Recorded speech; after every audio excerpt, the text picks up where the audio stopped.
She came home at midnight mocking me, until I told her I packed her bags. She didn't see it coming. Neither did her lawyer father who helped her, or the boyfriend who thought he'd found an easy mark. My kids knew the truth for months. I just needed proof. Now I have everything. My name is Russell Harlow. I'm 42 years old, and I own a precision machining shop in Indianapolis that specializes in aerospace components. 25 employees, contracts worth millions, and a reputation built over 15 years of getting up at 5 in the morning and not leaving until the job's done right. I'm proud of what I built, but pride doesn't keep you warm at night when your wife looks at you like you're just another piece of furniture. Marlene is 38, works in marketing for a mid-sized tech company downtown, and for the past year, she's been different, distant, always on her phone, always tired, always somewhere else, even when she's sitting right across from me at dinner. We have 2 kids, Connor, 17, heading to college next fall on a full ride to Purdue for engineering, and Emily, 14, sharp as a tack and too observant for her own good. I told myself it was just stress. Marlene's job had been demanding lately, or so she said.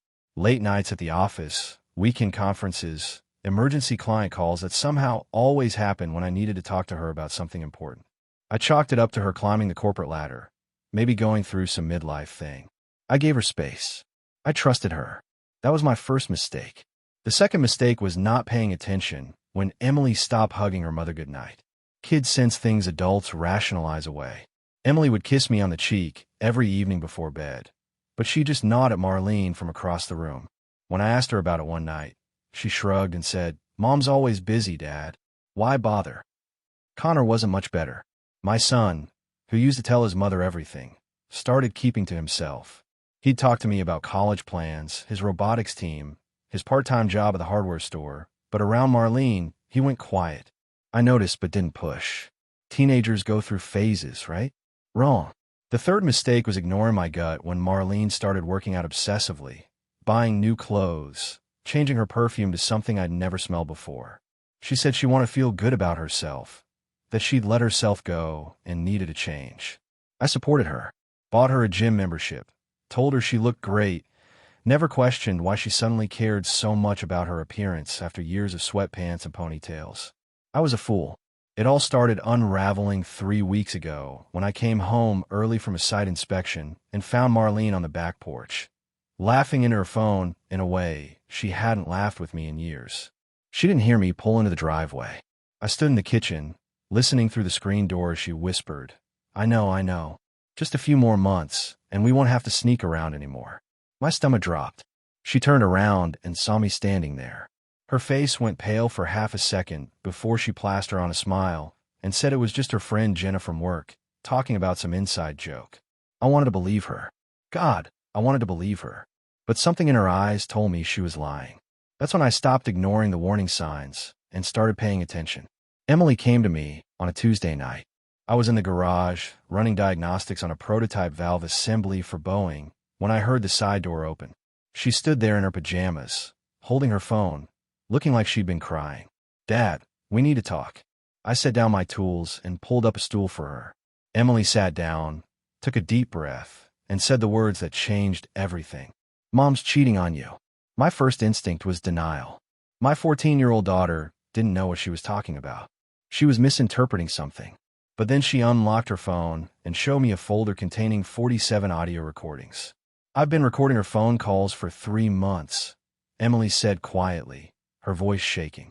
"I know I shouldn't have, but something felt wrong, and I wanted to protect you." I listened to the first recording.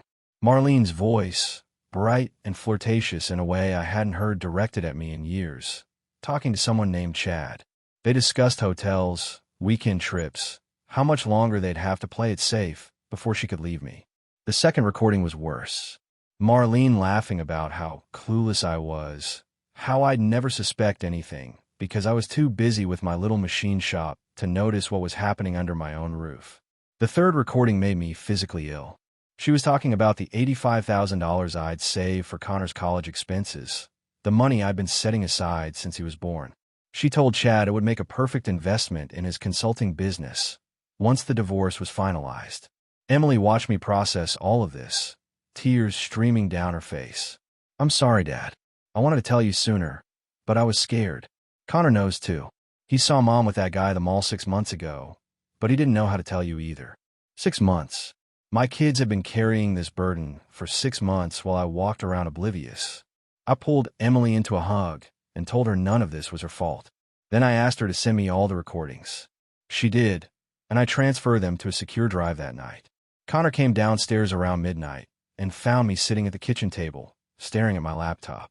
He looked exhausted, guilty, defeated. "Emily told you," he said.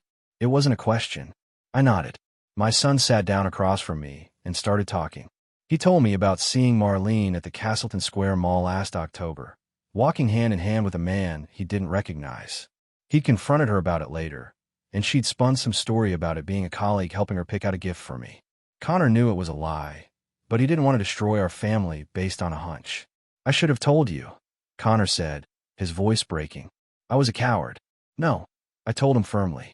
"You were a kid trying to make sense of something that shouldn't have been your responsibility. This is on her, not you." We sat there for a long time, father and son, both realizing that our family, as we knew it, was already gone. We just hadn't acknowledged it yet. The next morning, I made 2 phone calls. The first was to my lawyer, a sharp guy named Robert Callahan, who'd handled the contracts when I bought out my former business partner. The second was to a private investigator a client had recommended years ago, a former cop named Patricia Drake.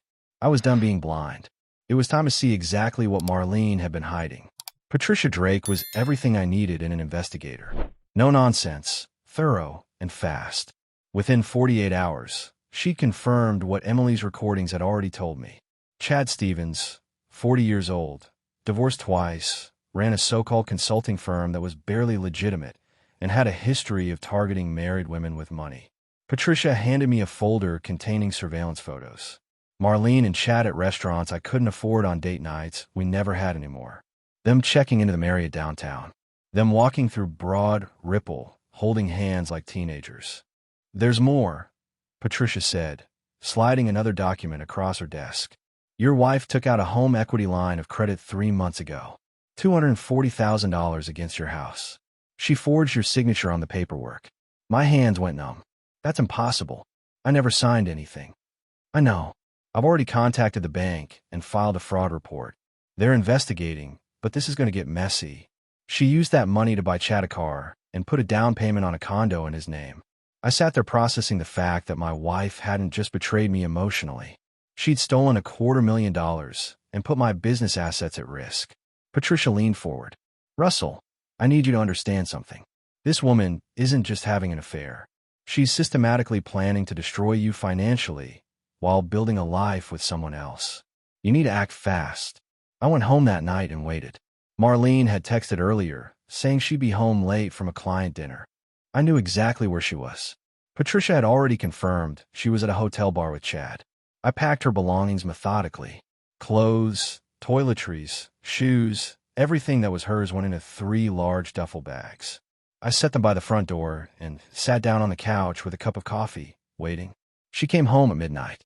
I heard her car pull into the driveway, heard her heels clicking on the walkway, heard her fumbling with her keys. The door opened, and she walked in smelling like wine and expensive cologne that wasn't mine. She saw me sitting there and froze for half a second. Then she smiled, that same fake smile she'd been giving me for months. "Why are you still up?" Marlene asked, her voice dripping with condescension, waiting up for me like some worried parent. I didn't respond, just watched her. She noticed the bags by the door and laughed. Actually laughed. "What's this? You packed for a trip and forgot to tell me." "Those are yours," I said calmly. "You left at 6 o'clock for a client dinner. You came back at midnight smelling like someone else. So tell me, Marlene, do I look like a fool to you, or just a backup plan?" Her smile faltered. "You're being ridiculous. I told you. It was a client dinner that ran late." I pulled out my phone and played one of Emily's recordings. Marlene's voice filled the room, laughing about how clueless I was, how easy it was to manipulate me. The color drained from her face. "I know about Chad," I continued, my voice steady and cold. "I know about the hotels, the trips, the lies. I know about the $240,000 you stole from our home equity. And I know you plan to take Connor's college fund." Marlene's mouth opened and closed like a fish out of water. "Russell, I can explain." "No." I cut her off. "You can't. Your bags are packed. You're leaving. Tonight. She stared at me like I'd just spoken a foreign language. You wouldn't dare. I already did. Marlene didn't leave quietly. She screamed, threatened, cried, tried every manipulation tactic she'd probably used successfully for years. None of it worked. I'd already changed the locks earlier that day. Her key wouldn't work by morning. Connor and Emily came downstairs, woken by the commotion. They stood together on the staircase, watching their mother unravel. Tell them. Marlene shrieked at me, pointing at the kids. Tell them you're throwing me out of my own house. Tell them yourself. I said quietly. Tell them about Chad. Tell them about the money you stole. Tell them how you plan to use Connor's college fund to invest in your boyfriend's fake business. Emily spoke up, her voice cutting through Marlene's hysterics. We already know, Mom. I've been recording your phone calls for 3 months. Marlene's face went white. She looked at Emily, then at Connor, then back at me. You turned my own children against me. Connor stepped forward, his jaw set. No, Mom. You did that yourself when you chose him over us. I'd never been more proud of my son than in that moment. Marlene grabbed her bags and stormed out, slamming the door hard enough to rattle the windows. We heard her car peel out of the driveway, tires screeching against asphalt. The house fell silent. Emily came down and hugged me. Connor joined us. We stood there in the entryway, the 3 of us, a family that was broken but somehow felt stronger than it had in months. The next morning, I met with Robert Callahan, my lawyer. I brought everything. The recordings, Patricia's surveillance photos, the forged loan documents, bank statements showing the fraudulent transfers.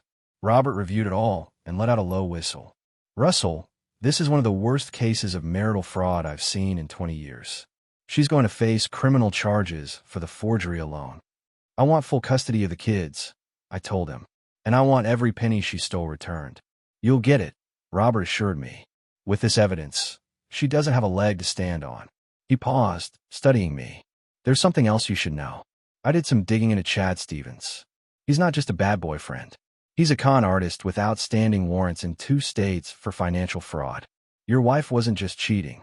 She was being used by someone who does this professionally. The irony wasn't lost on me. Marlene had thought she was trading up, leaving her boring husband for an exciting man who made her feel alive. Instead, she'd hooked up with a predator who saw her as nothing more than a meal ticket. 2 days later, I got a call from the bank's fraud department. They traced the forged documents back to Marlene's father, a lawyer named Thomas Reed. He'd helped her falsify the paperwork, thinking he was helping his daughter secure assets before a divorce. Now he was facing disbarment and potential jail time. Marlene's entire family had conspired against me, and one by one, they were all facing consequences. Patricia Drake called me that afternoon with more news. Chad Stevens just got arrested. Turns out he's wanted in Ohio and Kentucky for running investment scams.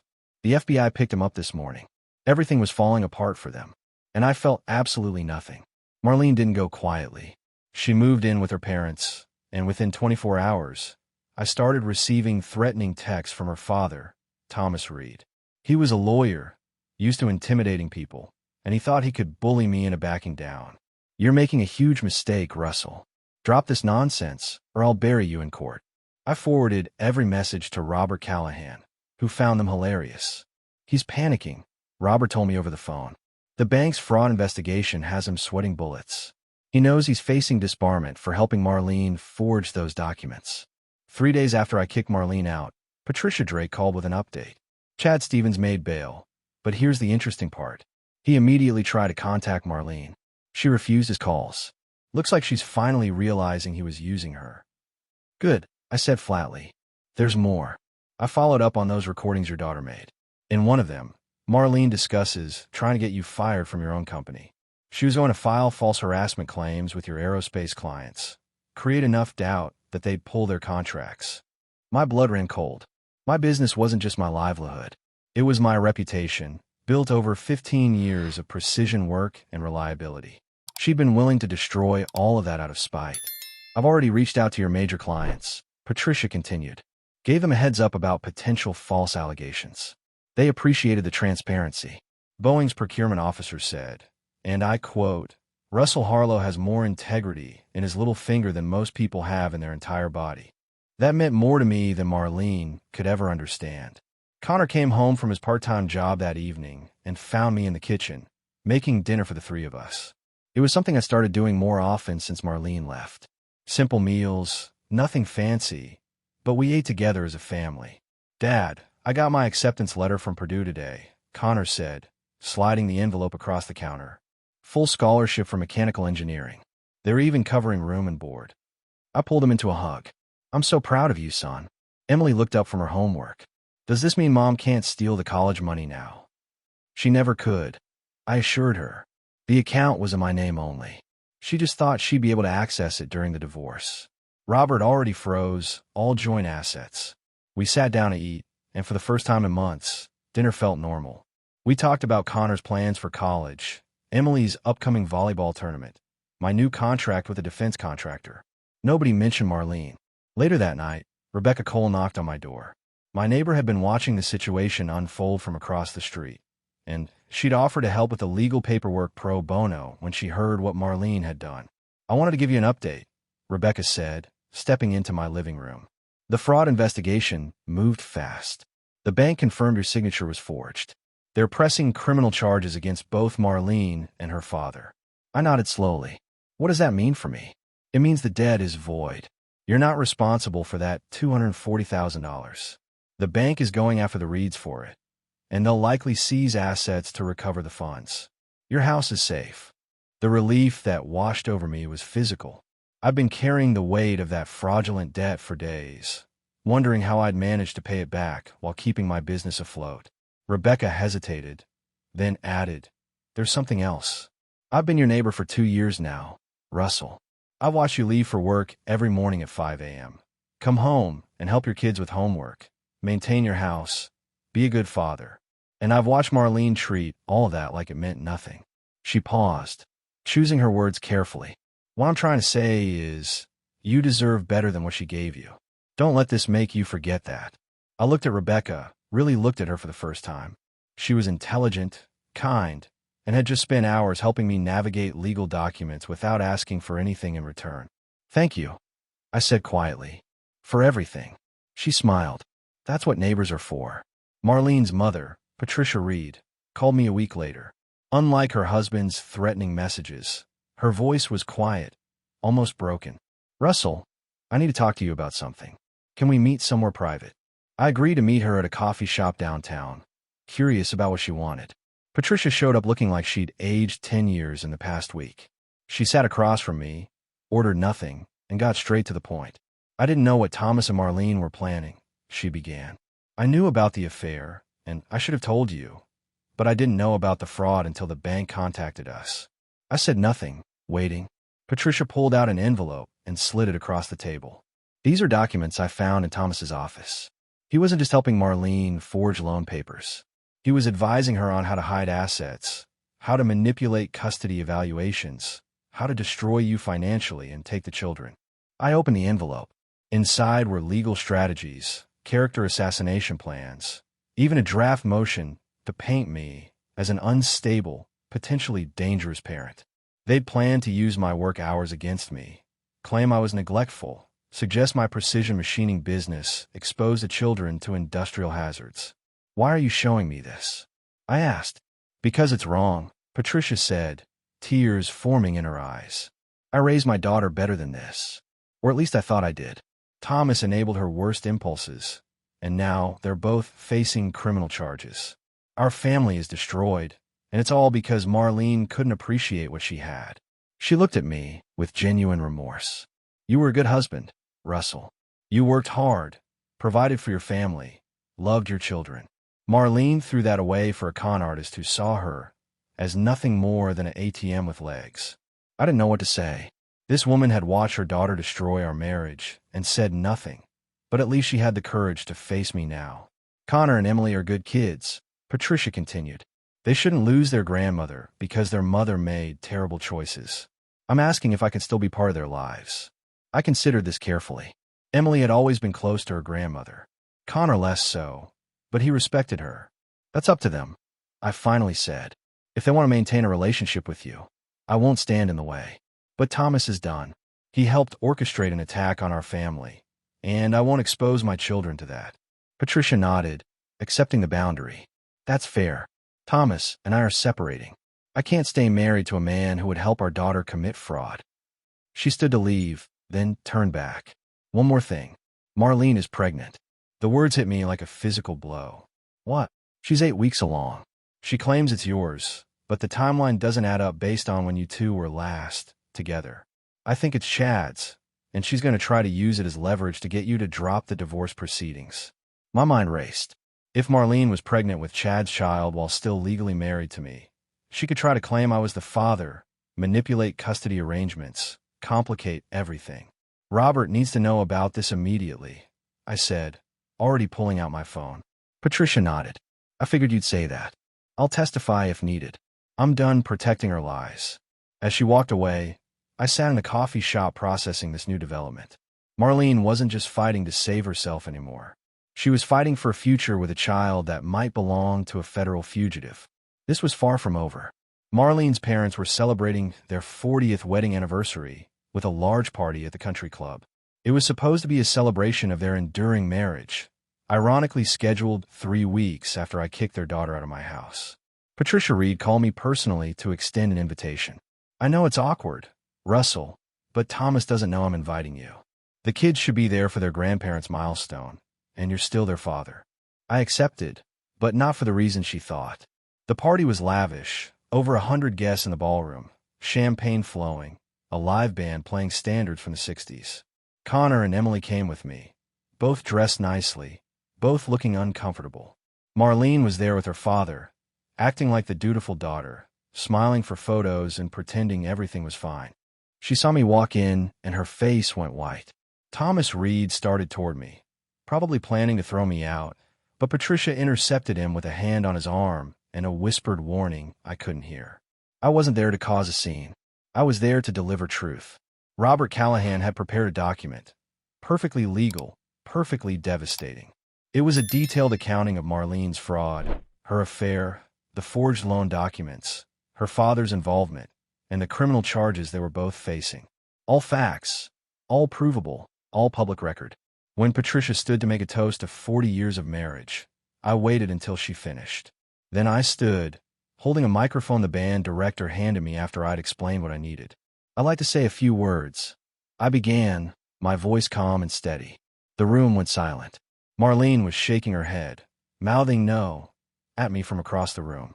Thomas looked ready to explode, but Patricia met my eyes and gave a small, almost imperceptible nod. She knew what was coming and wasn't going to stop it. 40 years of marriage is an incredible achievement, I continued. It takes honesty, trust, and commitment. Values that I thought my own marriage was built on, until I discovered my wife had been lying to me for over a year. Gasps rippled through the crowd. Marlene stood up, her face red with fury and embarrassment.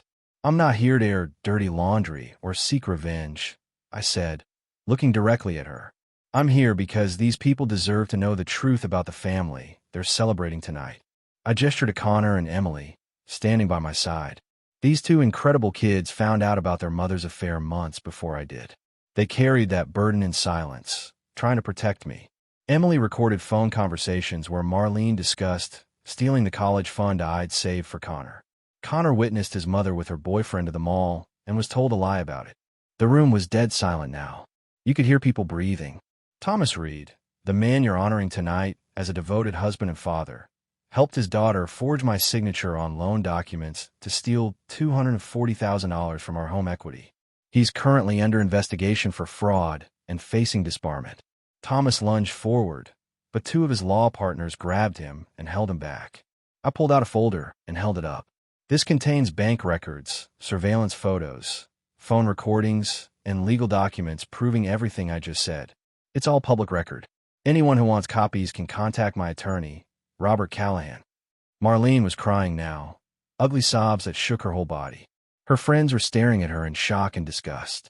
Her professional colleagues were whispering among themselves, probably already calculating how this would affect their association with the Reed family. I don't tell you this to hurt anyone, I concluded. I tell you this because lies thrive in darkness, and I'm done living in the dark. My children deserve better. I deserve better. And honestly, Marlene deserved better than a father who taught her that fraud and betrayal were acceptable tools to get what she wanted. I set down a microphone and walked out, Connor and Emily following close behind. We didn't stay for cake. The fallout from the anniversary party was immediate and catastrophic for the Reeds. Thomas lost 3 major clients the next day. Marlene was asked to take a leave of absence from her marketing job, pending an internal investigation. Their social circle fragmented, with some people supporting them and others cutting ties completely. I didn't gloat. I just focused on moving forward. Rebecca Cole had become a regular presence in my life. She'd stop by with coffee in the mornings before work, help Emily with her math homework in the evenings, and spent one memorable Saturday helping Connor and me replace the deck boards on the back porch. You didn't have to help with this, I told her as we worked side by side, measuring and cutting lumber. Rebecca smiled, wiping sawdust from her face. I wanted to. Besides, you're doing me a favor too. My own dad never taught me this stuff. I like learning. We worked in comfortable silence for a while, and I found myself noticing small things about her. The way she concentrated when she measured twice before cutting. Her laugh when Connor told bad carpentry jokes. The easy way she fit into our small family dynamic. But then Natalie Dawson came back into my life, and everything got complicated. Natalie and I had worked together 8 years ago at a different manufacturing company before I started my own shop. We'd had a connection back then, something neither of us acted on because we were both in relationships. She'd moved to Colorado, gotten married, gotten divorced, and now she was back in Indianapolis working as a consultant for one of my aerospace clients. We ran into each other at a supplier meeting, and it was like no time had passed at all. Russell Harlow, Natalie said, her face lighting up. I heard you started your own company. That's fantastic. We grabbed coffee after the meeting, which turned into dinner, which turned into long phone conversations about everything and nothing. Natalie understood the technical aspects of my work in a way Rebecca didn't. She could talk about titanium alloys and CNC programming and quality assurance protocols. But more than that, she remembered who I was before Marlene, before the marriage fell apart, when I was still optimistic about the future. You haven't changed, Natalie told me over dinner one night. You're still the guy who cares more about doing good work than making easy money. Is that a compliment? She laughed. It's the highest compliment I know how to give. I was falling for both of them, in completely different ways. Rebecca represented stability, domesticity, a life integrated with my children and my neighborhood. Natalie represented adventure, intellectual partnership, a connection to the person I used to be before responsibilities weighed me down. Emily noticed, of course. She cornered me in the kitchen one night after Rebecca had left. You like her? Emily stated. It wasn't a question.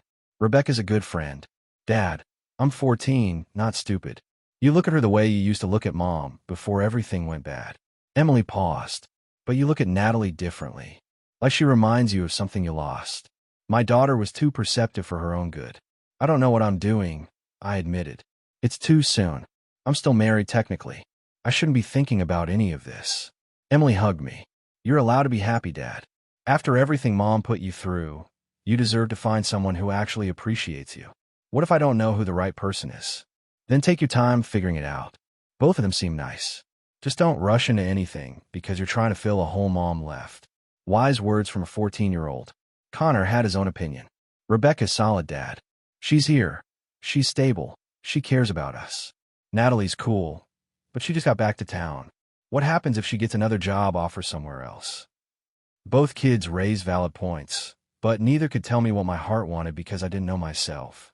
The divorce proceedings moved faster than Robert Callahan had predicted. With the mountain of evidence against Marlene, her attorney advised her to accept a settlement rather than face a judge who'd seen the fraud documentation. I got full custody of Connor and Emily. Marlene received supervised visitation rights, 2 hours every other Saturday, pending completion of court-ordered therapy. She had to repay the $240,000 through a structured payment plan that would take her 15 years to complete. The college fund remained untouched and secured in a trust only I could access. Thomas Reed was disbarred 3 months after the anniversary party. He and Patricia separated officially, with Patricia moving into a small condo downtown and trying to rebuild her relationship with her grandchildren. Chad Stevens took a plea deal on the federal charges. 5 years in prison for wire fraud and identity theft across multiple states. Marlene's pregnancy ended in a miscarriage at 12 weeks, and I felt nothing but relief for a child who wouldn't be born into that chaos. My business thrived. The Boeing contract expanded, and I hired 5 new employees to handle the increased workload. Connor left for Purdue in August, calling home twice a week to check on me and Emily. My son was flourishing, finally free from the tension that had poisoned our house for so long. Emily started seeing a therapist, not because she was broken, but because she was smart enough to process her trauma with professional help. She joined the debate team at school, and I discovered she had a talent for arguing cases with logic and evidence. I told her she'd make a fantastic lawyer someday. Rebecca and Natalie both remained in my life, and I still couldn't choose between them. Rebecca had become part of our daily routine. She helped Emily with college prep, joined us for Sunday dinners, and spent one memorable weekend teaching me how to cook something more complicated than grilled cheese. She fit seamlessly into the life I was building, stable and present and kind. Natalie challenged me in ways I'd forgotten I needed. She pushed me to expand the business, introduced me to contacts at Lockheed Martin and Northrop Grumman, and reminded me that I was more than just a divorced father trying to survive. I was a skilled engineer with ambition and potential. You're going to have to choose eventually, Connor told me during one of our phone calls. I know, but not today, right? Right. Not today. Both women knew about each other and had apparently made peace with the situation. Rebecca told me she wasn't going anywhere and I could take all the time I needed. Natalie said she'd waited 8 years for me to be single. She could wait a little longer for me to figure out what I wanted. I was the luckiest, indecisive man alive. Patricia Reed invited Emily and me to lunch one Saturday. We met at a quiet cafe, and she looked healthier than she had in months. I wanted to thank you, Patricia said to me, for letting me stay in their lives despite everything my family did. You chose integrity over loyalty to your daughter's lies, I replied. That took courage. Thomas and I are getting divorced. I filed last week. She sipped her tea. I realized I'd spent 40 years with a man who valued winning over honesty. I don't want to spend the rest of my life that way. Emily reached across the table and took her grandmother's hand. Good for you, Grandma. Patricia smiled through her tears. You know what I've learned, Russell? It's never too late to choose the person you want to be, even if it means walking away from the person you've been. I thought about that as I drove home, about choices and second chances and the courage it takes to start over. 10 months after I kicked Marlene out, I stood in my backyard watching Emily practice her debate arguments for an upcoming tournament. She was fierce, confident, and nothing like the quiet girl who'd carried her mother's secrets in silence. Connor came home for Thanksgiving break, bringing his girlfriend from Purdue, a mechanical engineering major named Sarah, who could talk CNC programming and structural analysis with the best of them. They were planning to spend Christmas with her family in Michigan, and I told him I was proud of how independent he'd become. The business had doubled its revenue. I'd moved into a larger facility and hired 12 new employees. We'd just landed a contract with SpaceX that would keep us busy for the next 3 years. Rebecca and Natalie both came to Thanksgiving dinner, along with Patricia, Jason, and Hannah from Clayton's family next door, and a few close friends. It was chaotic and loud and perfect. After dinner, I found myself on the back porch with both women, watching the sunset and drinking coffee. So, Natalie began, her tone teasing. Have you made a decision yet? Rebecca laughed. Natalie, you can't just ask him like that. Why not? We're all adults here. I looked at both of them, these two incredible women who'd shown me kindness when I needed it most. And I realized something important. I don't think I can choose, I admitted. Not because I don't care about both of you, but because I think I need more time to figure out who I am outside of being Marlene's husband or the kid's father or the business owner. Rebecca nodded slowly. That's fair. Natalie grinned. So we're in a holding pattern. If you're both willing to wait while I figure out what I actually want from life. They exchanged glances, some silent communication I couldn't read. I can wait, Rebecca said. Me too, Natalie agreed. But we're not waiting forever, Russell Harlow. I wouldn't expect you to. Later that night, after everyone had gone home and Emily was asleep, I sat in my workshop running my hand over the smooth surface of a titanium component I'd machined that afternoon. Perfect tolerances, exact specifications, no margin for error. I'd spent my marriage trying to be perfect, trying to meet Marlene's ever-changing expectations, trying to fix problems that existed only in her dissatisfaction. I'd failed because the game was rigged from the start. Now I was building something real. A business based on precision and integrity. A relationship with my kids based on honesty and trust. Friendships with people who valued me for who I was, not what I could provide. And maybe, eventually, love with someone who saw me as a partner rather than a project. I didn't know if that person would be Rebecca or Natalie or someone I hadn't met yet. But for the first time in years, I was okay with not knowing.